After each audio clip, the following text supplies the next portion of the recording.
الحمد لله نحمده ونستعينه ونستغفره ونؤمن به ونتوكل عليه ونعوذ بالله من شرور أنفسنا ومن سيئات أعمالنا من يهده الله فلا مضل له ومن يضلله فلا هادي له ونشهد أن لا إله إلا الله وحده لا شريك له ونشهد أن سيدنا ومولانا محمدا عبده ورسوله صلى الله تعالى عليه وعلى آله وأصحابه وأزواجه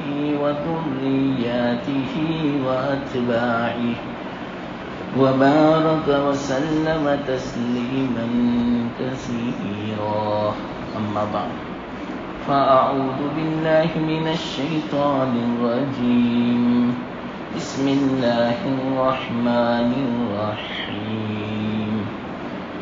يا أيها الذين آمنوا إذا نودي للصلاة من يوم الجمعة فاسعوا إلى ذكر الله وذروا البيع ذلكم خير لكم إن كنتم تعلمون صدق اللہ العظیم.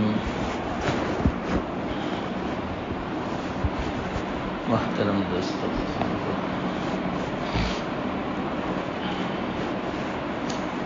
ایک بات ذہن میں آئی، وہی بات آپ کو میں سمجھا دوں.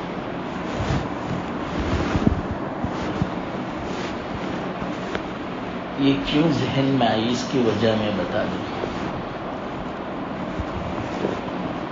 آج کل پوری دنیا کی محنت زیادہ تر مسلمانوں کے پیچھے ہے. کیا محنت ہے؟ کسی بھی طرح مسلمانوں کے ایمان کو سلب کر لیا جاتا، ختم کر دیا جاتا. پوری دنیا کی محنت اس پر ہے. آج آپ سروے کریں، لیکن یہ تو اللہ کا فضل ہے کہ اللہ تعالیٰ نے ایمان کو بچائے ہوئے ہیں. دنیا کی کوشش وہ جیسا چاہتے ہیں ویسی کامیاب نہیں ہوتی، اللہ نہیں ہونے دیتی. بعض اللہ والوں کی دعاؤں کی برکت سے چاہے پوری دنیا ایری چوٹی کا زور لگاوے، اللہ کے نور کو مٹانے کے لیے نہیں مٹا سکتے. اللہ کا نور تو باقی رہے گا، لیکن ہمیں فکر کرنی ہے وہ نور ہمارا باقی رہے. اللہ کا نور تو باقی رہے گا. اللہ تعالی کسی نے کسی کو ذریعہ بنائے گا، لیکن فکر ہمیں اپنی ہے کہ اللہ تعالیٰ کہیں ہمیں ان حالات میں ہلاک نہ کر دے، برباد نہ کر دے. ایمان سے ہم ہاتھ نہ دھو بیٹھے، اس کی ہمیں فکر کرنی ہے، ورنہ ایمان تو قیامت تک باقی بچے گا. اللہ محتاج نہیں ہے ہمارے ایمان کا. یاد رکھنا اس بات کو. حدیث میں ہے اللہ تعالی اپنے دین کی خدمت فاسق اور فاجر سے بھی لے لے گا، بلکہ کافر سے بھی لے لے گا. ہمارا محتاج نہیں اللہ، اور دین بھی ہمارا محتاج نہیں. یاد رکھنا، ہم اللہ کے بھی محتاج اور دین کے بھی محتاج. بس یہ بات سمجھانی ہے جو اس زمانے کے اعتبار سے بہت ہی ضروری ہے. یہ بات صرف ہم لوگوں کے لیے نہیں بلکہ ہمارے بچوں کو بھی سمجھانے. یہ اصل پوائنٹ کی بات ہے آج پوری دنیا میں. ایمان کی حفاظت بہت بڑا سرمایہ ہے، واللہ میں کہتا ہوں. جس کو یہ نعمت ملی اور اس کے بعد اگر دنیا کی کوئی نعمت نہ ملے پھر بھی اس کو سب کچھ مل گیا، اور جس کو پوری دنیا کی سلطنت ملے لیکن ایمان کی نعمت نہ ملے، واللہ میں کہتا ہوں اس کو کچھ بھی نہیں ملا. دنیا کی سلطنت کب تک؟ جب تک آنکھیں کھلی ہے، بس وہاں تک 70-80 سال تک، بہت بہت 100 سال تک. پھر ہمیشہ کی زندگی برباد، خسارہ، نقصان. اس لیے الحمدللہ چاہے ہمارے اوپر کیسی مصیبتیں آ جاوے، کیسی تکالیف آ جاوے، کیسی پریشانیاں آ جاوے، کیسے حالات آ جاوے، لیکن ہمارا ایمان باقی ہے تو ہم فائدے میں ہیں. بس اتنا یاد رکھنا. واللہ میں کہتا ہوں یہاں کی ساری تکالیف ختم ہو جانے والی ہے. آج تکلیف ہے، 1 سال کے بعد ختم، 1 مہینے کے بعد ختم. لیکن ایمان اگر نہیں ہوا تو اس کی جو تکلیف ہوگی یہ تکلیف کبھی ختم نہیں ہوگی. یہ دل میں بٹھا لو یہ بات. تو ہمارے پاس سب سے بڑا جو سرمایہ ہے، سب سے بڑی جو موڈی ہے، ڈپوزٹ ہے ہمارے پاس، سب سے بڑی قیمتی جو نعمت ہے وہ ایمان اور اسلام کی ہے. اس کی حفاظت کی خود ہمیں فکر کرنی پڑے گی. یہ مجھے کہنا ہے. ورنہ ایمان، اسلام وہ تو باقی رہے گا، قرآن قیامت تک باقی رہے گا. ہمیں حفاظت کرنی ہے ایمان کی بھی، اسلام کی بھی، قرآن کی بھی، ہر چیز کی. ہمیں جو اللہ تعالیٰ نے یہ نعمت عطا فرمائی اس نعمت کو باقی رکھنا ہے، اس نعمت کی حفاظت کرنا ہے. ہاں ایک بات ضمن میں کہہ دیتا ہوں بیچ میں، حفاظت کیسے ہوگی وہ میں بعد میں سمجھاتا ہوں. لیکن ایک بات آسان بات میں کہتا ہوں. ایک اللہ والے نے بڑی اچھی بات فرمائی. انہوں نے کہا یا اللہ تو نے ہمیں کتنی بڑی نعمت عطا فرمائی، اس کو تو نے ہمیں امین بنایا، امانت دار بنایا. یہ نعمت اتنی بڑی ہے، کلام مجید سے پتہ چلتا ہے کل قیامت کے دن کافر ایمان نہ ہونے کی بنا پر اللہ سے یوں کہے گا کہ اللہ مجھے دنیا میں جانے دے اور پوری دنیا کے برابر سونا چاندی، بلکہ ڈبل دنیا کے برابر سونا چاندی، مال و دولت میں تجھے دینا چاہتا ہوں ایمان کے بدلے میں. میرا اس فدیہ قبول فرما لے اور مجھے جہنم اور تیری پکڑ سے رہائی نصیب فرما. اللہ منع فرمائے گا نہیں، میں نے دنیا میں تجھ سے ایمان مانگا تھا بغیر قیمت کے، کوئی اس کی قیمت نہیں مانگی تھی، آسان کلمہ تھا، مفت کلمہ تھا، تو نے اس وقت کلمہ نہیں پڑھا. اب تجھ سے پوری دنیا بلکہ ڈبل دنیا کے برابر بھی فدیہ نہیں لیا جائے گا. اس سے یوں پتا چلا کہ ایمان کی قیمت ڈبل دنیا، سونا چاندی بھر جاوے پھر بھی ایمان کی قیمت نہیں چکا سکتی یہ ڈبل دنیا. اتنی بڑی نعمت ہے ہمارے پاس. اتنا تو پہلے آپ سمجھ لو، یہ سرمایہ ہے، یہ ڈپوزٹ ہے ہمارے پاس بہت بڑی. تو وہ بزرگ فرماتے ہیں یا اللہ اتنی بڑی نعمت تو نے ہمیں عطا فرمائی، اس کا گویا امانت دار بنایا کہ اس نعمت کی حفاظت کرنا. تو یا اللہ ہم تو کمزور ہیں، ہم خود اپنی حفاظت نہیں کر سکتے، ہم معمولی دنیا کی چیزوں کی حفاظت نہیں کر سکتے، تو اتنی بڑی نعمت کی حفاظت کیسے ہوگی؟ یا اللہ جب تو نے یہ نعمت ہمیں عطا فرمائی پھر یہ نعمت ہم واپس تجھے دیتے ہیں. کہ تو حفاظت کرنا ہماری اس ایمان کی نعمت کی، اور جس وقت تیرے پاس ہم آویں، جو دن ہمارا تیری ملاقات کا ہوگا، تو اس وقت یا اللہ یہ امانت ہمیں واپس کرنا اور ایمان اور اسلام کے ساتھ ہمارا خاتمہ فرمانا۔ کتنی اچھی بات بیان کر رہے ہیں۔ یہ آسان میں آسان علاج ایمان کی حفاظت کا، کہ اتنا ہر مومن بندہ کہہ دے اللہ تعالیٰ سے کہ مجھ سے حفاظت نہیں ہو سکتی، یا اللہ تو نے بہت بڑی چیز کا مجھے امانت دار بنایا، مجھے امین بنایا، صحیح معنوں میں یا اللہ اس کی حفاظت نہیں ہو سکتی، خیانت ہوتی ہے، تو ہی حفاظت فرمانا، میں تجھے امین بناتا ہوں، میرے ایمان کی حفاظت فرما، میرے اولاد کی ایمان کی حفاظت فرما، اور جب تیری ملاقات کا وقت آوے اس وقت یہ امانت مجھے واپس کرنا، تاکہ اس امانت کے ساتھ میں تیری ملاقات کروں، یعنی ایمان کے ساتھ میرا خاتمہ ہو۔ اتنی اچھی بات ہے، بس اتنی دعا کرنی ہے۔ یہ تو بالکل آسان علاج میں نے بتایا۔ اب تھوڑا ہمارے اوپر بوجھ پڑے، معمولی سا، بہت زیادہ نہیں، ایمان کی حفاظت کے لیے آج کل کے حساب سے ہماری اصل میں طبیعتیں کیسی ہو چکی ہیں معلوم؟ اتنی بار کو، اتنے بوجھ کو برداشت، آسان طلب ہو چکی ہے، راحت طلب ہو چکے ہیں، ہر چیز میں آسانی چاہیے۔ تو میں بالکل آسان علاج بتاتا ہوں ایمان کی حفاظت کا، اتنا آسان ہے۔ ایک عمل ایسا میں آج انشاءاللہ آپ کو بتا کے جاؤں کہ پوری زندگی کا معمول بنا لو آپ۔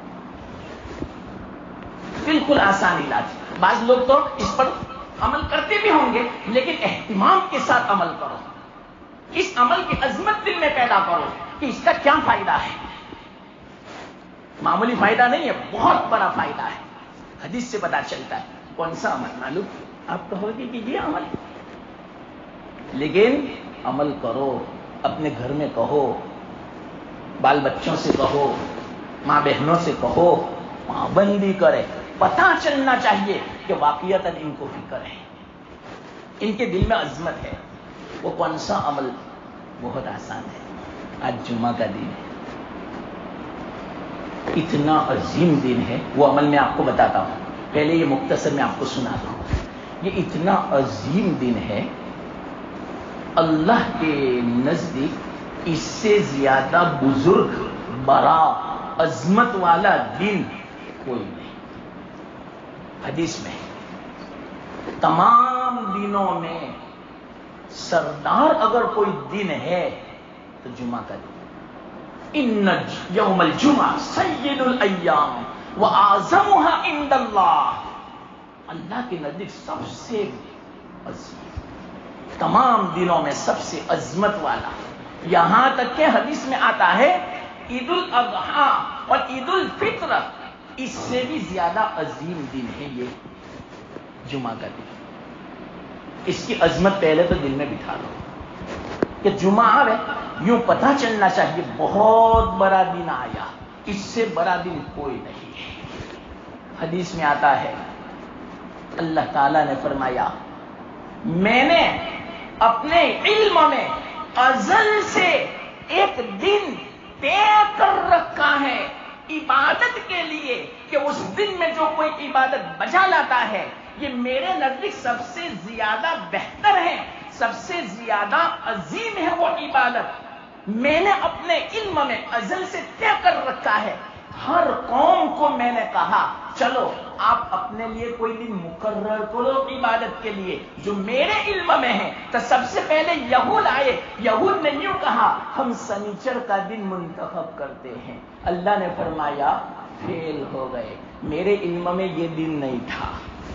انہوں نے کہا کوئی حرج کی بات نہیں، ہمیں تو سنیچر کا دن چاہیے عبادت کے لیے۔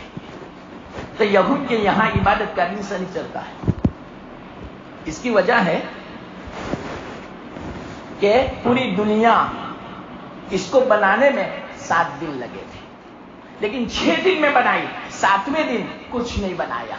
سنیچر کو یوم السبت کہتے ہیں، قطع، یعنی اب کوئی کام نہیں کیا اللہ تعالیٰ نے یوم السبت کو۔ تو انہوں نے یوں کہا کہ سنیچر کا دن کچھ بھی نہیں کیا اللہ تعالیٰ نے، اس بنا پر یہی عبادت کے لیے زیادہ مناسب ہے، اس لیے انہوں نے سنیچر کے دن کو منتخب کیا یہود نے۔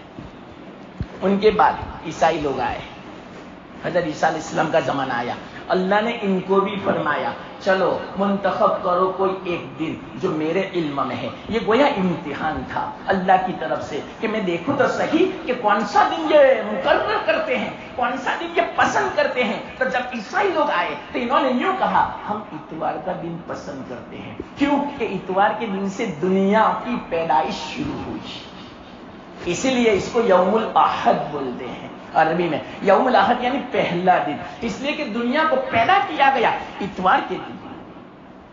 زمین کو اتوار اور پیر کے دن، یہ دو دنوں میں پوری زمین کو پیدا کیا گیا. اور منگل اور بدھ کے دن پہاڑوں کو پیدا فرمایا، جمادات کو پیدا فرمایا، نباتات کو پیدا فرمایا، سمندروں کو پیدا فرمایا. اور جمعرات اور جمعہ کو اللہ نے آسمانوں کو پیدا فرمایا، چاند سورج کو پیدا فرمایا. اور اسی طرح آخری گھڑی میں جمعہ کے دن عصر کے بعد حضرت آدم علیہ السلام کو پیدا فرمایا. یہ 6 دن کا خاکہ اللہ تعالیٰ نے فی 6 ایام، قرآن میں بار بار آتا ہے خلق السماوات والارض فی 6 ایام. اللہ نے آسمان اور زمین کو 6 دن میں پیدا فرمایا. تو اس طرح 6 دن میں پیدا فرمایا. تو سب سے پہلے پیدا کرنے کی ابتدا اتوار سے ہوئی تھی، سنڈے سے ہوئی تھی.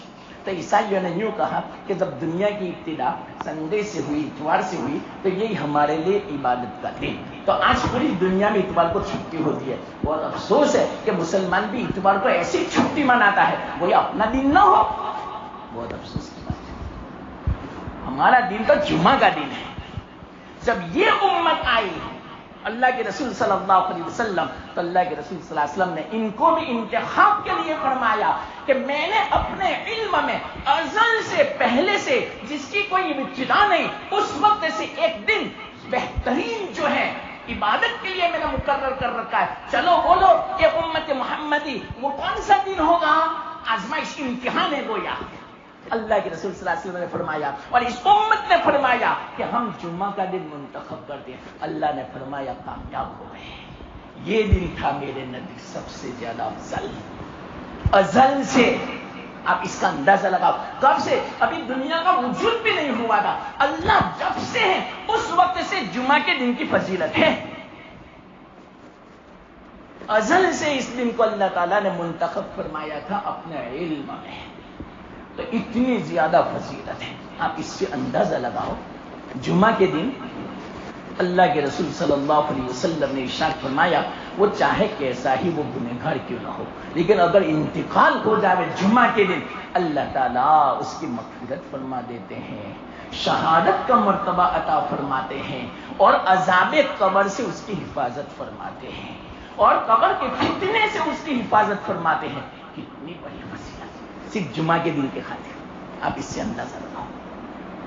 تو یہ جمعہ کا دن. تو سب سے پہلے اپنے دل میں جمعہ کے دن کی عظمت پیدا کر لو کہ جمعہ کا دن کیا ہے. یہ ہمارے لیے عید کا دن ہے. ہر ہفتے کی عید ہے جمعہ.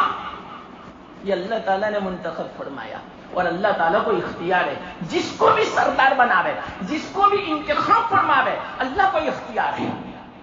جیسے حدیث میں آتا ہے اللہ تعالیٰ نے راتوں کو پیدا فرمایا لیکن راتوں میں شب قدر کو افضل بنایا. اللہ کو اختیار ہے. اللہ نے مہینے بنائے تو مہینوں میں رمضان کو فضیلت عطا فرمائی. اللہ کو اختیار ہے. اللہ نے پوری دنیا میں پہاڑوں کو بنایا تو پہاڑوں میں طور سینا کو منتخب فرمایا. اللہ کو اختیار ہے. اللہ نے پوری دنیا میں شہروں کو آباد کیا لیکن شہروں میں بلد امین کو مکہ کو فضیلت عطا فرمائی. اللہ کو اختیار ہے. اللہ نے زمین کو پیدا فرمایا لیکن زمین کے ٹکڑوں میں گنبد خضرا کو منتخب فرمایا. اللہ کو اختیار ہے. اللہ نے 7 آسمان کو پیدا فرمایا، 7ویں آسمان کو منتخب فرمایا. اللہ کو اختیار ہے. اللہ نے 7 جنت کو پیدا فرمایا، 7 جنتوں میں سے جنت الفردوس کو منتخب فرمایا. اللہ کو اختیار ہے. یہ سب پوری حدیث کا خلاصہ ہے. تو اسی طرح فرمایا اس حدیث میں کہ اللہ تعالیٰ نے دینوں کو پیدا فرمایا لیکن دینوں میں جمعہ کو فضیلت عطا فرمائی. ایک آدمی حضرت عباس رضی اللہ تعالیٰ عنہ کے پاس آیا. انہوں نے کہا کہ میرے کو 3 سوال ہیں، بہت پریشان کرتے ہیں، کوئی صحیح جواب نہیں دے پاتا. مجھے امید ہے کہ آپ اللہ کے رسول صلی اللہ علیہ وسلم کے چچا ہیں، آپ مجھے صحیح جواب دو گے۔ تو کہا کیا ہے سوال وہ بتاؤ۔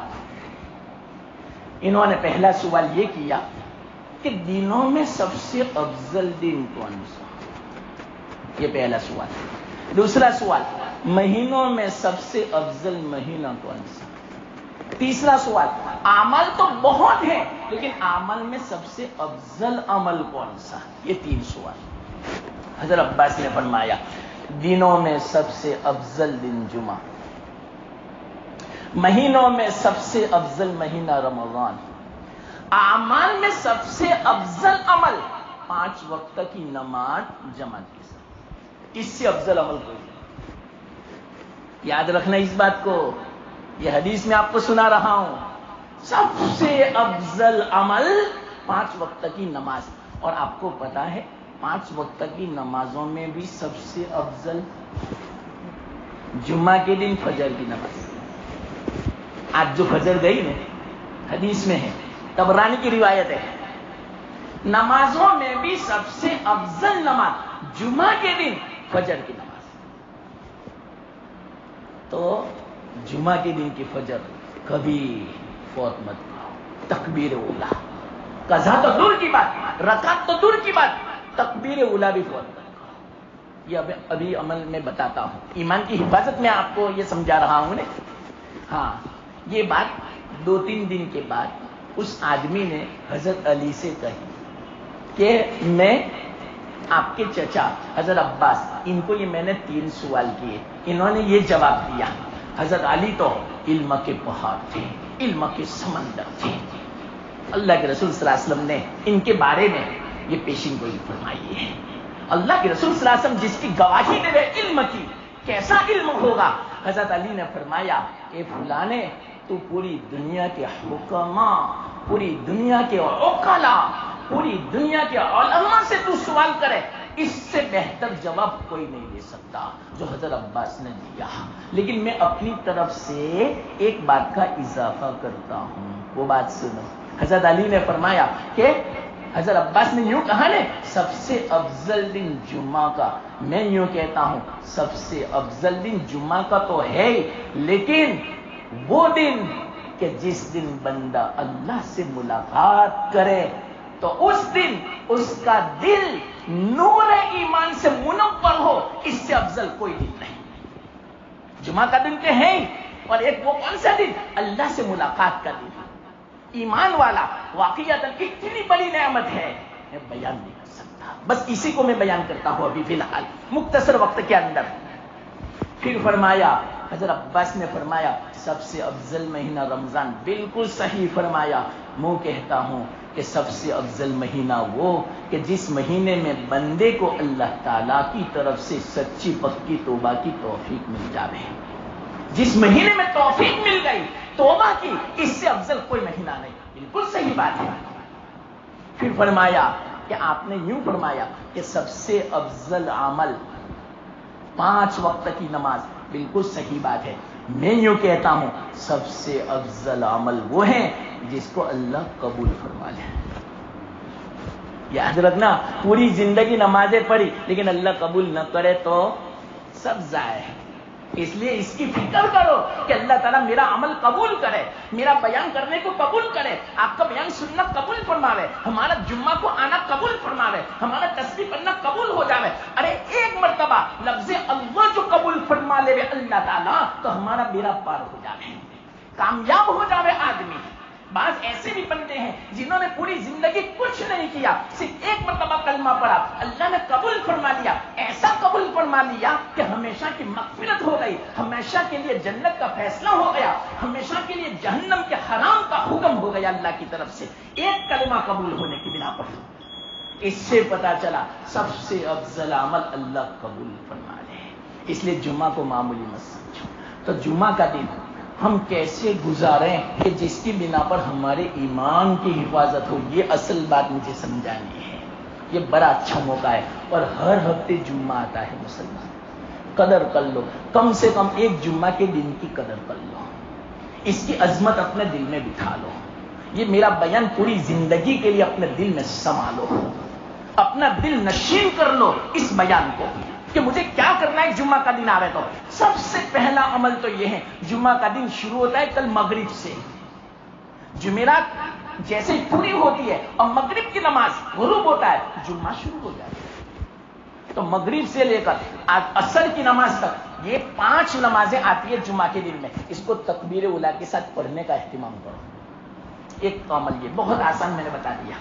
دوسرا، جو رات گئی نے اس رات میں سورہ دخان کی تلاوت کر لو، 2 منٹ لگتی ہے یا 3 منٹ لگتی ہے، 25ویں پارے میں، بالکل مت بھولو مسلمانوں، یاد رکھو میری اس بات کو، سورہ دخان کی تم تلاوت کر لو جمعہ کی رات کو۔ کیا فائدہ ہوگا؟ حدیث میں آتا ہے اللہ تعالیٰ اس کی مغفرت فرمائے، ایک۔ دوسرا، اللہ تعالیٰ اس کے لیے جنت میں ایک گھر تعمیر فرماتے ہیں۔ تیسرا، حور عین سے اس کی شادی کرا دے گا اللہ تعالیٰ۔ کل قیامت کے دن پتہ چلے گا جب گھر ہمارا ہوگا اور حور سے جب ہمارا نکاح ہوگا، تب پتہ چلے گا سورہ دخان کی فضیلت کا، کہ سورہ دخان کتنی عظمت والی سورت، کتنی فضیلت والی۔ زندگی میں آج کے بعد سے معمول بنا لو۔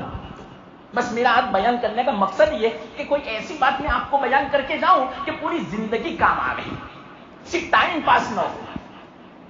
اس لیے میں آج آپ کو 1-2 عمل بتانے آیا ہوں۔ انشاءاللہ ایسا عمل بتاؤں گا، اس پر پابندی کر لو، سب سے بڑا فائدہ یہ ہوگا ایمان کی حفاظت ہو جائے گی۔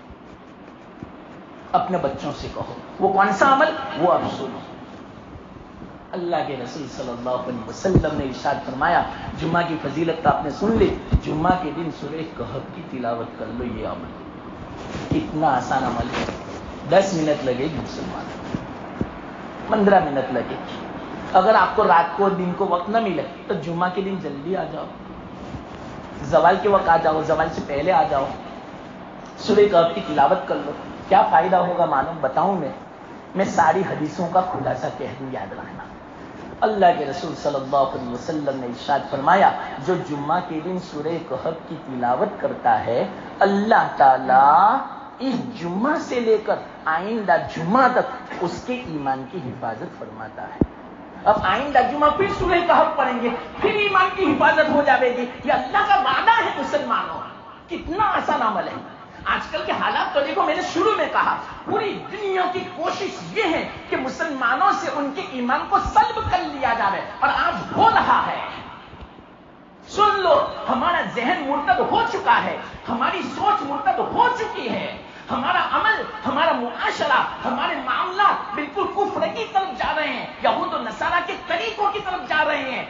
صرف ایک نام کے ہم مسلمان بنے ہوئے ہیں، تو ہمارے ایمان کی اگر جو حفاظت کرنی ہے، یہ آسان میں آسان عمل ہے۔ ہر جمعہ کو سورہ کہف کی تلاوت کر لو، اللہ کے رسول صلی اللہ علیہ وسلم نے فرمایا اس کے ایمان کی حفاظت ہو جائے گی۔ میں صحیح میں کہتا ہوں، بس اسی ایک پوائنٹ کی بنا پر میں نے اس بیان کا انتخاب کیا کہ میں کیا بیان کروں۔ آج کل کے زمانے کے اعتبار سے اس کی سب سے بڑی ضرورت ہے کہ ایمان کی حفاظت ہو جائے۔ ہمارے پاس وہ اعمال نہیں جو بزرگوں کے تھے، تو کم سے کم سورہ کہف کی تلاوت کر لے جمعہ کو، اتنا بھی ہم سے نہیں ہو سکتا۔ ہم کتنے کمزور ہیں، ہم کتنے عیش طلب ہیں، ہم کتنے راحت طلب ہیں کہ ہم سے 10 منٹ نہیں نکلتی سورہ کہف کی تلاوت کے لیے، جس میں ایمان کی حفاظت کا اللہ نے وعدہ کر رکھا ہے۔ اور ایمان کتنی بڑی نعمت ہے، میں نے آپ کو بتایا، ڈبل دنیا سونا چاندی بڑھ جائے پھر بھی ایمان کی قیمت نہیں چکا سکتی۔ اتنی زیادہ قیمتی چیز ایمان ہے، وہ 10 منٹ میں ہماری ایمان کی حفاظت ہو جائے گی۔ ایک تو یہ فائدہ۔ دوسرا فائدہ، اللہ تعالیٰ سورہ کہف پڑھنے کی بنا پر اس کے دل کو نورانی بنا دے گا، نورانی سوسائٹی۔ تو نورانی بن جاؤ۔ تو نورانی بننے کی فائدہ کیا ہوگا؟ نورانی بننے کی بنا پر اس کا کیا فائدہ ہوگا معلوم؟ نیکیوں کی طرف رغبت پیدا ہوگی، خود بخود دل چاہے گا میں نماز پڑھوں، میں تلاوت کروں، میں ذکر کروں، اچھا کام کروں۔ اور نیکی کرنے کے بعد اس کا دل خوش ہوگا، سرور محسوس کرے گا۔ واقعیتاً نیکی کرنے کے بعد دل کو وہ سرور ملتا ہے، دنیا کی کسی نعمت میں اللہ نے وہ خوشی نہیں رکھی جو نیکی کے بعد جو سرور میں ہے۔ تو یہ اس کا فائدہ ہے، 2 فائدے۔ تیسرا فائدہ، اللہ کے رسول صلی اللہ علیہ وسلم نے ارشاد فرمایا جو سورہ کہف کی تلاوت کرتا ہے تو اس جگہ سے لے کر مکہ تک نور عطا فرمائیں گے، اور یہ نور کل قیامت کے دن کام آئے گا۔ جہاں اندھیرا ہی اندھیرا ہوگا، پل صراط پر چلنا مشکل ہوگا، وہاں یہ نور کام آئے گا سورہ کہف کی تلاوت کا۔ یہ تیسرا فائدہ حدیث کا میں نے کہا۔ چوتھا فائدہ، سورہ کہف جو پڑھتا ہے اللہ تعالیٰ 70,000 فرشتے اس کے لیے مقرر فرماتے ہیں کہ صبح تک اس کے لیے رحمت کی دعا کریں۔ چوتھا فائدہ۔ پانچواں فائدہ حدیث میں ہے، اللہ کے رسول صلی اللہ علیہ وسلم نے ارشاد فرمایا جمعہ کے دن سے لے کر آئندہ جمعہ اور اس کے بعد 3 دن اضافے کے ساتھ، یعنی 10 دن تک کے گناہوں کو اللہ تعالیٰ 10 منٹ کی سورہ کہف میں معاف فرما دیتے ہیں، مغفرت فرما دیتے ہیں۔ پانچواں فائدہ حدیث میں آتا ہے، اللہ کے رسول صلی اللہ علیہ وسلم نے ارشاد فرمایا جو سورہ کہف کی تلاوت کرتے ہیں اللہ اس کو دجال کے فتنے سے حفاظت فرماتے ہیں۔ آج کل یہ جو میں نے کہا پوری دنیا مسلمانوں کے ایمان کے پیچھے ہے، یہ دجالی فتنہ ہے، سب سے بڑا دجال آنے والا ہے، لیکن یہ چھوٹے دجال ہے۔ حدیث میں ہے بڑے دجال سے پہلے چھوٹے دجال رونما ہوں گے۔ آج پوری دنیا میں دجال ہے، اور سارے دجال اس فکر میں ہیں کہ مسلمانوں کی ایمان کو سلب کر لیا جائے، تو اگر دجالی فتنے سے بچنا ہے تو سورہ کہف کی تلاوت، اللہ تعالیٰ بچا لے گا۔ کتنا آسان عمل ہے، اور خاص کر کے آج کل ہمارے نوجوان طبقے کو، نیو جنریشن کو تاکید کے ساتھ کرو، سورہ کہف کی تلاوت کرو۔ چاہے اسکول جانا ہو، ٹیوشن جانا ہو، کہیں بھی آپ کو باہر کا سفر کرنا ہو، پہلے سورہ کہف کی تلاوت کر لو۔ تو یہ پانچواں فائدہ۔ چھٹا فائدہ غور سننا، جس کو بدن کی تکلیف رہتی ہے نا، درد رہتا ہے کسی کو سر میں درد، کسی کو پیٹ میں درد، کسی کو گھٹنوں میں درد رہتا ہے، کسی کو پیٹھ میں درد رہتا ہے، فرمایا اللہ کے رسول صلی اللہ علیہ وسلم نے جو سورہ کہف کی تلاوت کرتا ہے اللہ تعالیٰ دردوں سے اس کی حفاظت فرماتے ہیں، بیہقی کی روایت ہے۔ اور پیٹ کے پھوڑوں سے، یعنی جس کو آج ہم السر کہتے ہیں، السر سے حفاظت ہو جائے گی سورہ کہف کی بنا پر۔ اور ذات الجم ایک بیماری ہے جس کو نیمونیا بولتے ہیں، بڑی خطرناک۔ یہ کورونا جو ہوتا تھا نا، یہ نیمونیا جو ہے کوئی ایک اعتبار سے اتنی خطرناک بیماری، سورہ کہف کی پابندی سے اللہ تعالیٰ اس کی حفاظت فرماتے ہیں۔ آگے فرمایا اللہ کے رسول صلی اللہ علیہ وسلم نے سفید داغ کی بیماری، برس سے اللہ اس کی حفاظت فرماتے ہیں۔ آگے فرمایا جذام سے، رکت پت سے، جس میں اعضاء سڑ جاتے ہیں، کینسر ہو یا، اللہ تعالیٰ اس سے اس کی حفاظت فرماتے ہیں سورہ کہف کی تلاوت سے۔ اصل میں یہ بات مجھے سمجھانی تھی، ایمان کی حفاظت کر لو، سورہ کہف کی پابندی کر لو، انشاءاللہ العزیز اللہ تعالیٰ دجال کے فتنے سے بھی حفاظت فرمائیں گے، اپنے ایمان کی بھی حفاظت فرمائیں گے۔ یہ بہت بڑی فضیلت اس زمانے میں علماء فرماتے ہیں کم سے کم اتنا تو ہم کریں، 10 منٹ تو نکالیں۔ اس کے لیے آسان طریقہ یہ ہے یا تو جلدی آ جاؤ، یا صبح میں فجر کی نماز میں جلدی آ جاؤ اور سورہ یاسین کی تلاوت کر لو، سورہ یاسین کا پابندی سے پڑھ لو۔ مسلمانوں ایک بات میں پھر کہتا ہوں، عمل کے طور پر، معمول کے طور پر روزانہ کچھ نہ کچھ معمول بنا لو تلاوت کا۔ اگر آپ کو سکون چاہیے، اللہ کی مدد چاہیے، رحمتیں چاہیے، پریشانیاں دور کرنا ہے، شیطانی اثرات کو دور کرنا ہے، فرشتوں کو اپنے گھر میں لانا ہے، اپنے گھر کو وسیع بنانا ہے، وسعت والا بنانا ہے، برکتوں والا بنانا ہے، رحمتوں والا بنانا ہے، تنگیوں کو دور کرنا ہے، بیماریوں کو دور کرنا ہے، آفت اور بلا کو دور کرنا ہے، تو گھر میں تلاوت کی پابندی کر لو۔ اور خاص کر کے اس زمانے میں یہ حدیث کا میں نے مفہوم بیان کیا، تو کم سے کم صبح میں اپنے گھر میں کوئی فرد ایسا نہیں باقی رہنا چاہیے کہ جو سورہ یاسین کی تلاوت نہ کرے، چاہے عورت ہو، بچی ہو، خود ہو، کوئی بھی ہو، ماں باپ میں سے سب کو کہو صبح میں سورہ یاسین کی تلاوت کر لو، انشاءاللہ پورا دن آسانی کے ساتھ جائے گا، پورا دن روزی میں آسانی ملے گی، برکت ہوگی، اللہ تعالیٰ روزی کے دروازوں کو کھول دے گا، یہ ہمیں پتہ بھی نہیں چلے گا، اور ایسی برکتیں ہوگی ہمارے وہم و گمان میں بھی نہیں ہوگی۔ اور جمعہ کے دن سورہ یاسین پڑھنے سے حدیث میں آتا ہے اللہ تعالیٰ اس کی مغفرت فرما دیتے ہیں۔